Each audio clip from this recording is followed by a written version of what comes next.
Chapter पढ़ेंगे कंचा। ये चैप्टर नंबर 12 है आपकी बुक में। ये बहुत ही इजी चैप्टर, अगर आप ध्यान से पढ़ोगे तो आपको कंचों के बारे में सबको पता होगा। कंचे क्या होते हैं बेसिकली, बचपन में आप सब लोगों ने कंचे के साथ खेला होगा। क्या खेलते हैं कंचन के साथ हम? जो कंचे होते हैं वो क्या होते हैं, मार्बल बॉल्स की तरह होते हैं। जैसे गोल गोल बॉल्स होती हैं वैसे ही कंचे होते हैं, ठीक है। वो मार्बल के बने होते हैं बेसिकली। तो आप बच्चे पहले के टाइम में तो बहुत खेलते थे, लेकिन आज के टाइम पे कंप्यूटर गेम्स, ऑनलाइन गेम्स, इतनी टेक्नोलॉजी एडवांस हो गई है कि पहले के जो टाइम पे ये जो गेम्स थे वो धीरे धीरे क्या होते जा रहे हैं, गुम होते जा रहे हैं। मतलब बच्चे आजकल के टाइम पे ऐसे गेम्स खेलते नहीं है। But I am very sure आपको कंचों के बारे में पता होगा। तो आज ये चैप्टर कंचों के बारे में ही है, कंचों से रिलेटेड है। तो let's start with the chapter. वह नीम के पेड़ों की घनी छाव से होता हुआ सियार की कहानी का मजा लेता आ रहा था। अब ये कौन बोल रहा है? लेखक बोल रहा है कि वो जो क्या है, वो एक नीम के जो पेड़ों की छाया है वहां से आ रहा था। और कैसे आ रहा था? सियार की कहानियों का मजा लेते हुए आ रहा था। हिलते डुलते उसका बस्ता दोनों तरफ झूमता खनकता था। अब वो कहाँ से आ रहा था? ये सेकंड लाइन आते ही आपको पता चल रहा है वो कहाँ से आ रहा था। लाइन बोल रही है, हिलते डुलते उसका बस्ता दोनों तरफ झूमता खनकता था। मतलब वो स्कूल से आ रहा होगा, क्योंकि क्या हो रहा है, उसका बस्ता वो ऐसे भागते हुए आ रहा होगा हिलते डुलते, तो उसका बस्ता कभी इधर हो रहा है कभी इधर हो रहा है। तो कहाँ से आ रहा था? स्कूल से आ रहा था। देखो आप लाइन्स को कनेक्ट करके देखा करो, आपको खुद पता चलेगा कि चैप्टर क्या बोलना चाह रहा है, लेखक क्या बोलना चाह रहा है।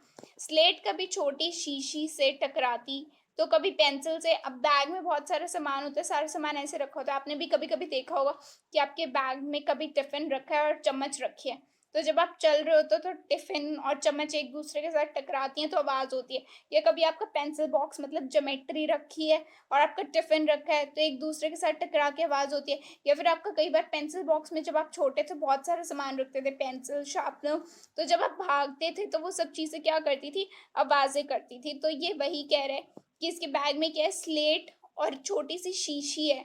वो क्या हो रही है? एक दूसरे से टकरा रही है, पेंसिल से टकरा रही है, तो क्या हो रही है? आवाज आ रही है। यूं वे सब उस बस्ते के अंदर टकरा रहे थे, मगर वह न कुछ सुन रहा था न कुछ देख रहा था। लेकिन जो लेखक है वो ना तो कुछ सुन रहा था ना कुछ देख रहा था। उसका पूरा ध्यान कहानी पर केंद्रित था। कैसी मजेदार कहानी, कौवे और सियार की। वो किस चीज की कहानी सुन रहा था? कौवे की और सियार की। तो वो कहानी सुनने में इतना इंटरेस्टेड था, इतना उसे मजा आ रहा था कहानी सुनने में कि उसे ये सब आवाज़ें, पेंसिल की, शीशी की, किसी की आवाज़ नहीं सुनाई दे रही थी। उसे सिर्फ अपनी कहानी, कौवे और सियार की कहानी सुनने में मज़ा आ रहा था। सियार कौवे से बोला, प्यारे कौवे, एक गाना गाओ ना, तुम्हारा गाना सुनने के लिए तरस रहा हूँ। अब जो सियार है वो कौवे से क्या कहते हैं कि कौवे भाई एक गाना सुना दो, मैं तुम्हारा गाना सुनने के लिए क्या कर रहा हूँ, तरस रहा हूँ, मुझे बहुत मज़ा आएगा तुम्हारा गाना सुन के, प्लीज़ मुझे एक गाना सुना दो।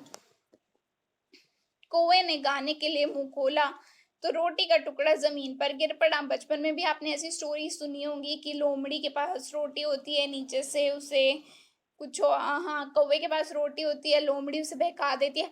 तो इस स्टोरी में क्या हो रहा है कि सियार कौवे को बहका रहा है। जैसे ही कौवे ने गाना गाने के लिए मुंह खोला तो रोटी का टुकड़ा क्या हो गया? नीचे गिर गया। सियार उसे उठाकर 9 2 11 हो गया। देखो यहाँ पर मुहावरा है, 9 2 11 होना। 9 2 11 होने का मतलब क्या होता है? भाग जाना।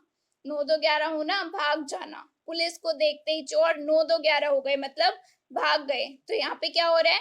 सियार रोटी को लेके 9 2 11 हो गया, मतलब रोटी को लेके भाग गया। वह जोर से हंसा। बुद्धू कौआ, जो अब क्या है, जो सियार है वो तेज तेज हंस रहा है। कितना बुद्धू का हुआ है, मैंने इसे बहकाया कि मुझे गाना सुनने का मन हो रहा है, तुम गाना सुनाओ।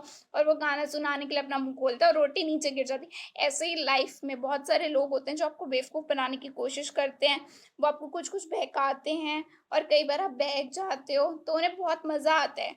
दे फील वेरी हैप्पी, वो खुश हो जाते हैं कि देखो कितने बेवकूफ़ हैं, हमने ऐसे दो चार चिकनी चुपड़ी अच्छी अच्छी मीठी मीठी बातें की और ये बहक गए।